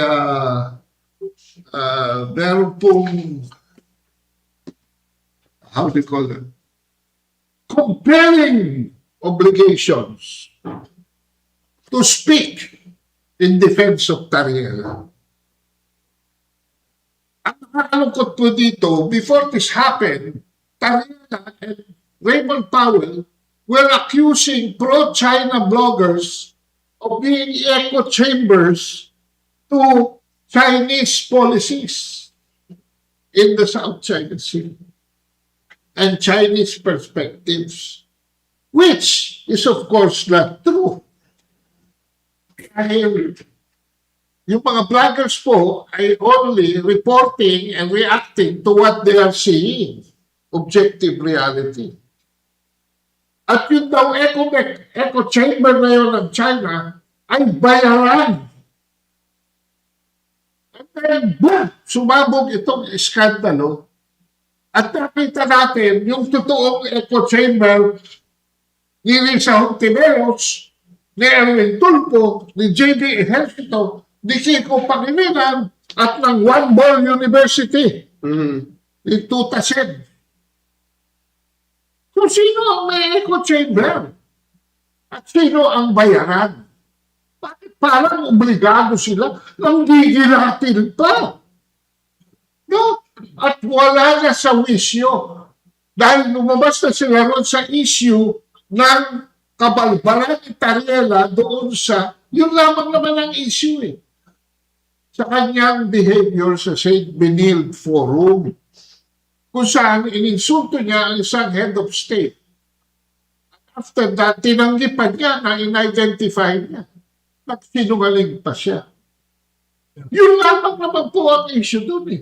Abang napunta na sa persona ng grata, napunta na sa podcast, napunta sa layas, napunta na kung saan.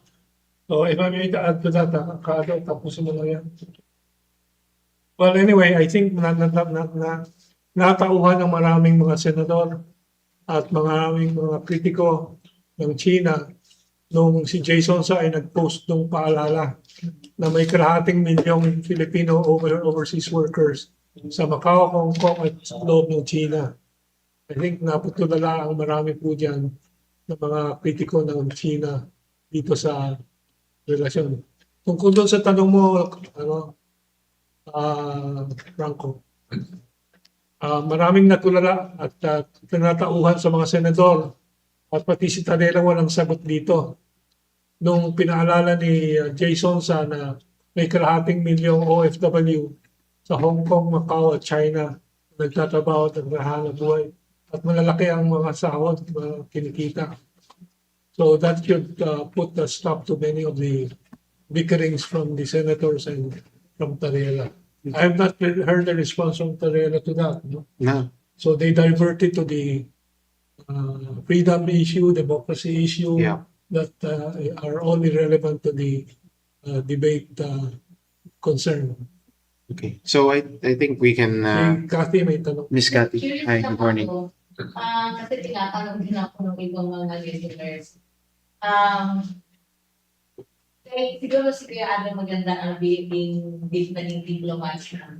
Ano ba ang impact or implication pagka umalis dito yung Chinese embassy? O kahit embassy dito sa Philippines?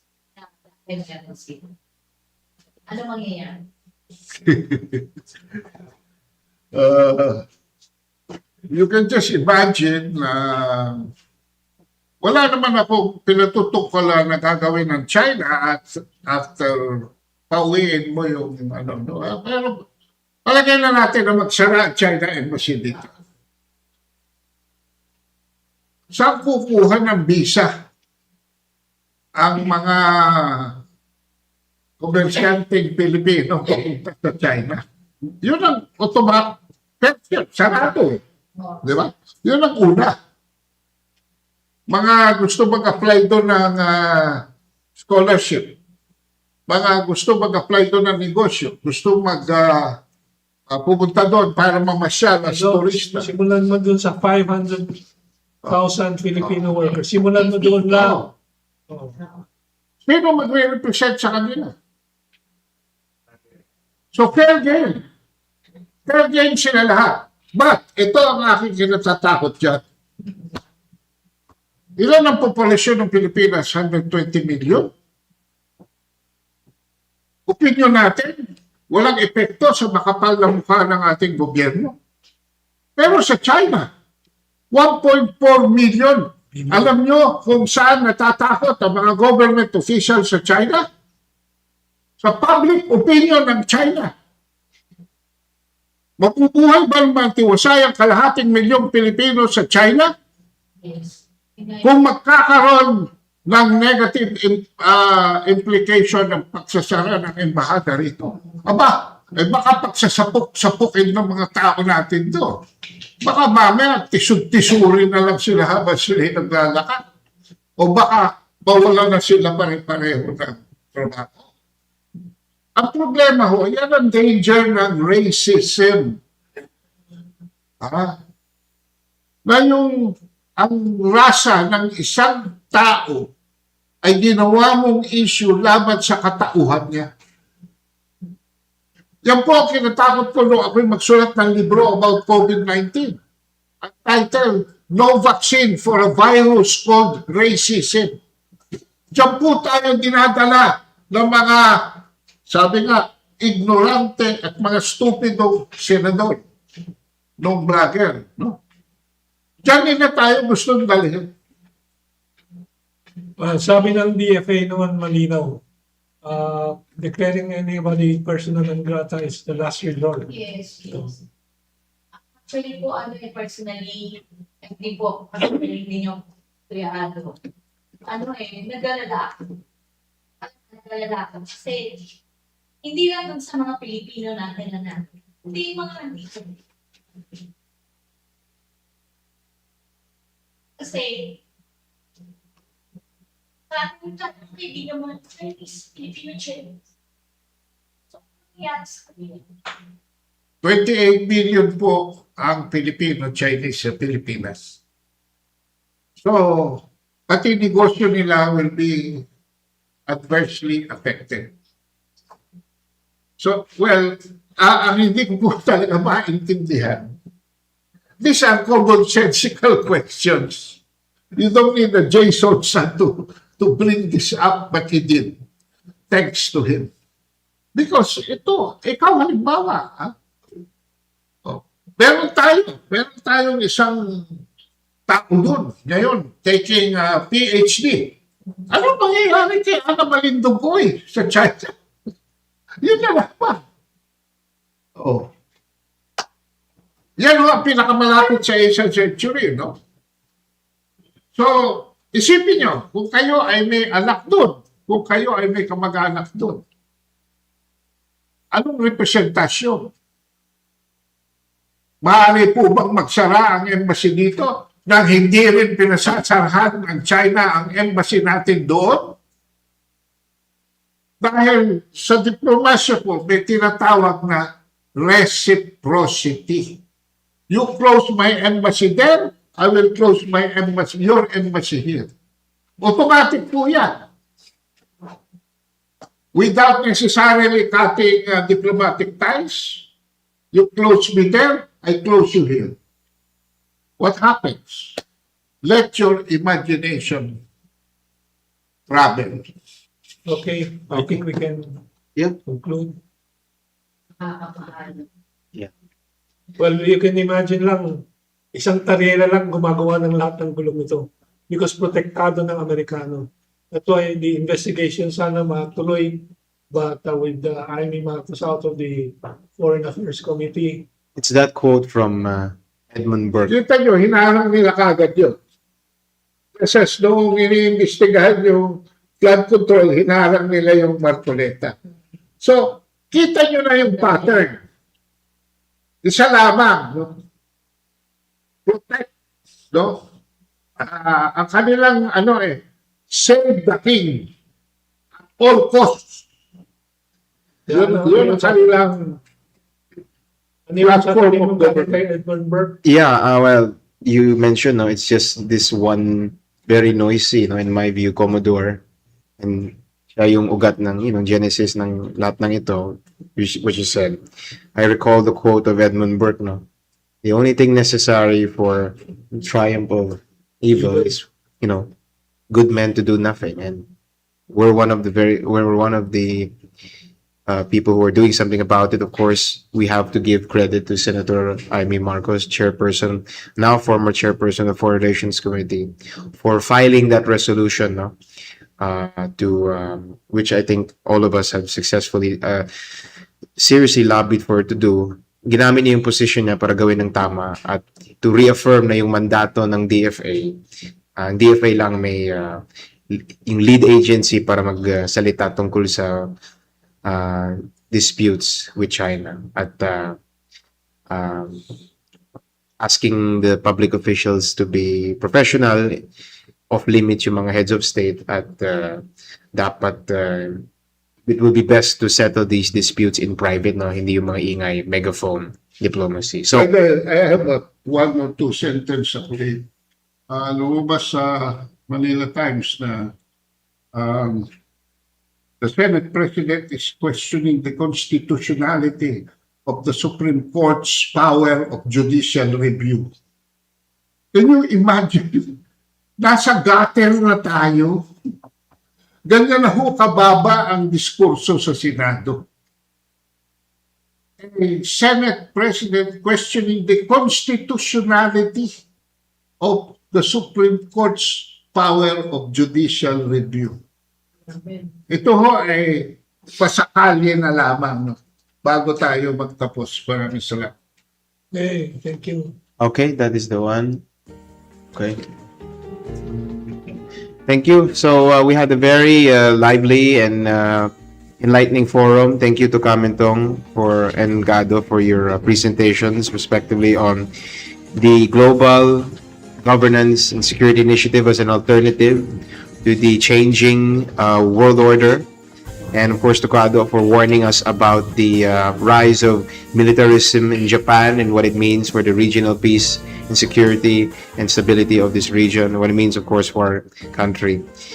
Thank you for everyone who joined us in the live stream, Facebook, YouTube, and Zoom. Thank you for the people who sent us questions, for the media here in the audience with us, and of course, those who will be watching the replay later on. Maraming salamat. God bless. Have a good Friday.